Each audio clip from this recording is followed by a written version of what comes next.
Hello, this is Father Louis SCURTI, Friends of the Word, and I'm here with a former student. He was actually coach at William Patterson when I met him 37 years ago. 37 years ago. And the history of his area of interests, his blogging, his sites, his name is Bob Mahr, but he's called Coach Bob. Coach Mahr. Coach Mahr, Coach Bob. Okay? He's the coach. So you know me, I don't have anything to do with sports and things like that. So he's my closest link to sports. He was telling me about his daughters and what they're interested in. I don't know what they are. You know, I know lacrosse is a game. I know ping pong is a game, but I don't know watch them. But that's all right. So you have a nemesis. You have a completely opposite personality here. But his area of interest is special. Tell me why you're here, Bob. I appreciate the opportunity to be here. Thank you. And to just talk about the Coach Mahr persona, where I'm at, where the calling has taken me. I started it based on a gift that I thought I was given and a calling to start to share my thoughts, my faith through the background I had coaching athletics, being a team builder in business, in the community, and kind of how it all tied together, which has led to, I published a book, I have an ongoing blog, and the latest calling is to start speaking more, to get in front of people, and I like to think of it as take my message to where people are. The blog, the book, you got to purchase it, you got to log onto the blog, you have to kind of come there to see the message where you go there. I feel as if with the speaking, I'm being called to go out and see people where they are, meet people where they are. Excellent. And they talk about that. You meet the marginalized, you meet people where they are, and take the faith to them. Excellent. And you incorporate your Catholic faith into everything? Yes. I'm going to ask him questions as if I don't know him, just so you appreciate that, because I want the questions to represent what you'd ask him. Go ahead. So I have the ability to do all these talks where faith isn't front and center or intertwined with it, but hopefully subtly my faith comes through in those conversations. But I've come to realize that the faith element is there. It's intertwined. I look at Thomas Aquinas, who talked about meeting people where they are and putting faith into their world. And it's along those lines that I'm trying to bring my message and say, well, you might be familiar with this sports event, or there might be this business saying, here's how that, when you look at it holistically, Scripture can fit into it. It can directly relate to it, or it can supplement the thoughts and the processes behind it. Interesting. Okay, we're going to talk more. What I want to just share a little personal stuff. Tell the audience where we met. So 37 years ago, summer, William Patterson College. I do remember Father Lou in a Volvo talking to us through the sunroof. I was going to be an assistant coach at the time. I was with the head football coach, John Cray, who knew Father Lou. Yeah, nice guy. And we were having a conversation. I wasn't introduced during the conversation. I remember that because when Father Lou pulled away, I said, "Who was that?"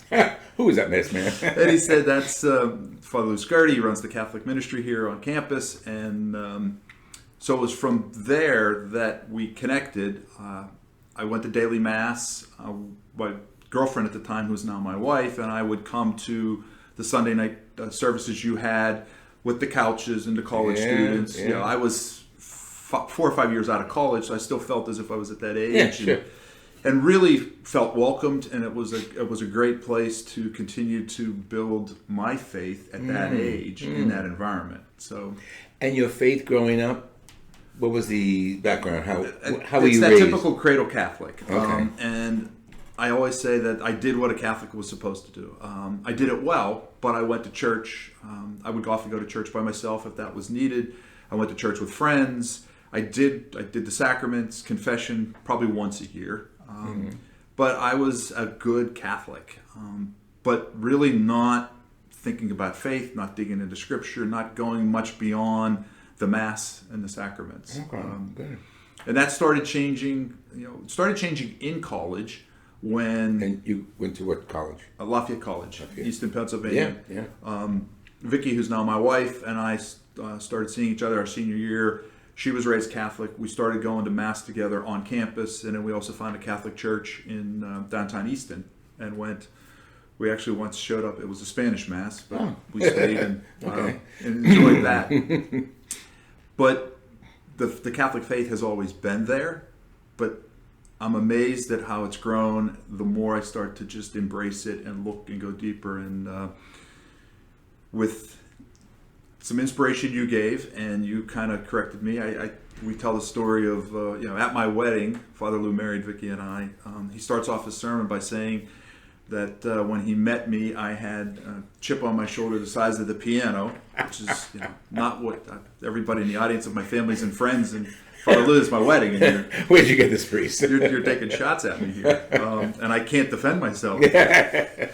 But it was a great. They say God puts certain people in your lives where and when He feels it's needed, and you coming into my life at that point was fantastic, and it helped to grow my faith. And I got involved in the Fellowship of Christian Athletes in Carroll County, building off of being involved in it in college, in support of my kids. I was a football coach at the high school. So from there, started getting a little bit more exposed to Scripture and reading. And You studied Scripture with the students or the Yes. people you were coaching? Yes, with students. So public high Because it's a school. Christian group. Good. Public high school would allow the Fellowship of Christian Athletes to meet before or after school. Okay, This great. was 6:15 a.m. on Wednesday mornings. High school bless them. kids were getting up and coming. And I walked in with my middle daughter, Beth. She was a sophomore at the time. And two guys running the program were high school football players on the team. And they said, Coach Mahr, we've been wanting an adult to walk through that door. You're an answer to our prayers. Well. Which led to, I'm still actively involved in the FCA. I went from being somebody that showed up and helped what they call huddles. We ran chapel on Friday night before the football games, to being on the board and eventually being the chair of the board in Maryland. So That's great. it's been a great path. For that. Wonderful. And born and raised where? Pittsburgh. Pittsburgh. And you moved to Maryland when? At marriage? So 90. So Okay. moved to New Jersey after college because you graduate from Pittsburgh and graduate from college to go back to Pittsburgh in the early 80s. Unemployment was 15, Right, 18, right. almost 20% in certain areas. Wow, yeah. I needed a job, so I might as well look where I had a girlfriend, which was Good. New Jersey. Yeah. That brought me to New Jersey. Was here 5 years till I convinced her there was a better world outside of New Jersey. No offense to all the Jersey listeners, but I was a Pittsburgh, Western PA guy. Yeah. We You got ended up that in twang Maryland. out there. We've been there. We're 32 years in Maryland. And that's wonderful.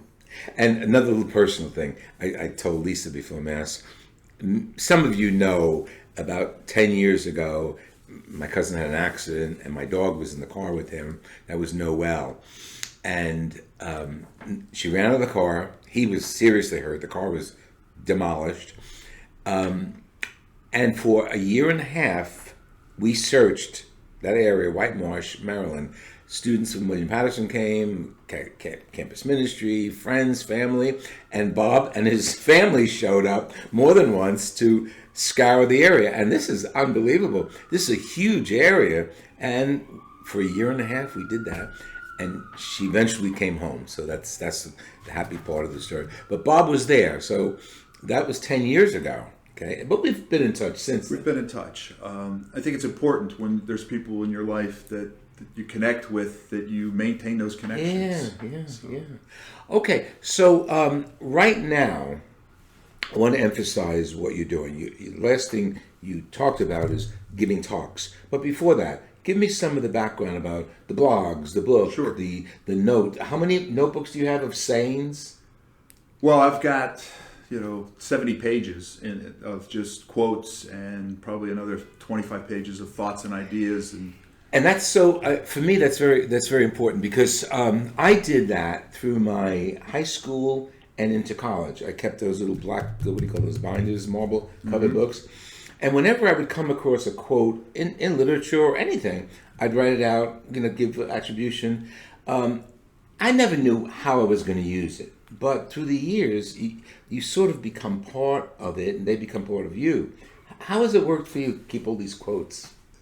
I encourage you to do that, by the way. I encourage you to keep a notebook for yourself. Go ahead. And, well, what's interesting is I just attended the Bible in a Year retreat that Oh, that they yeah, had this Mike. past weekend with Father Mike Schmitz and Jeff Cavins. Yeah, great. They talk about it. Love him. Well, he doesn't know me, but we've communicated. He's wonderful. Fantastic.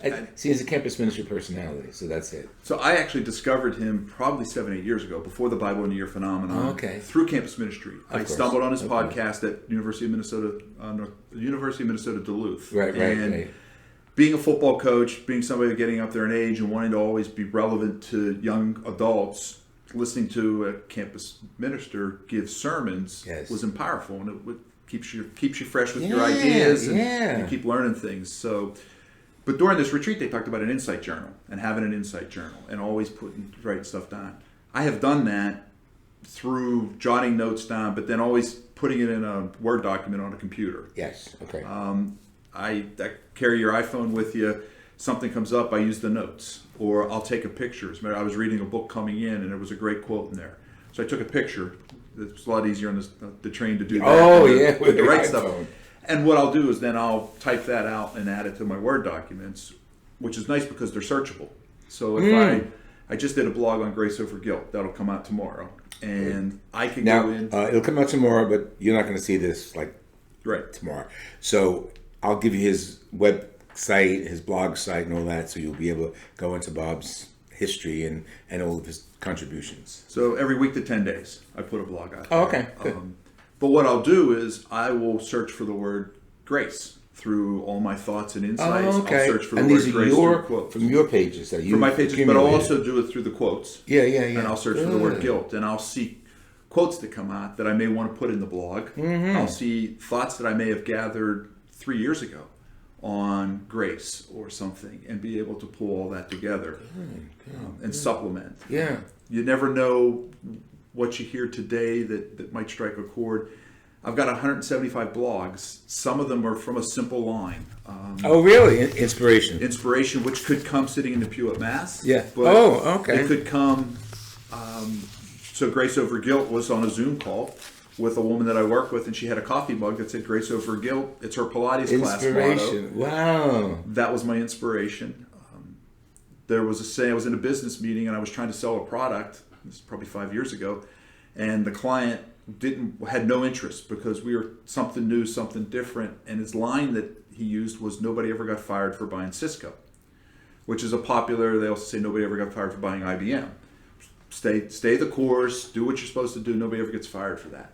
But it doesn't allow room for growth and chance. Right. I wrote an entire blog that's titled "Nobody Ever Got Fired for Buying Cisco," and it's about fear, uncertainty, and doubt, and I'll work the devil is the king of what's called FUD, fear, uncertainty, and doubt, and I worked in my oldest daughter at the time was working in the juvenile correctional system, working with at-risk young adults, and trying to get them through their processes and get back into society.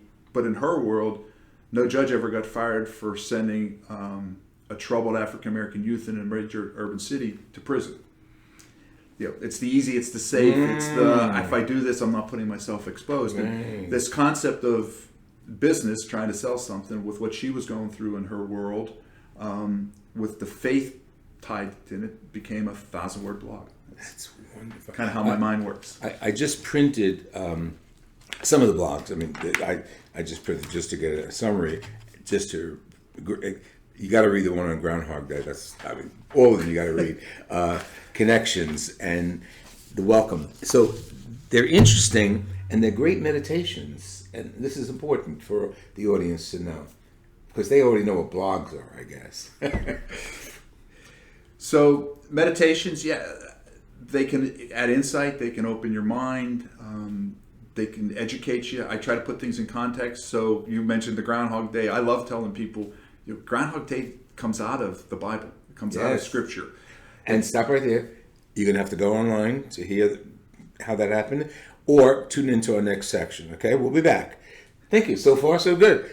This is Father Louis SCURTI with Bob Mahr, Coach Mahr, and we'll be back talking about his experiences and his contributions to students of life.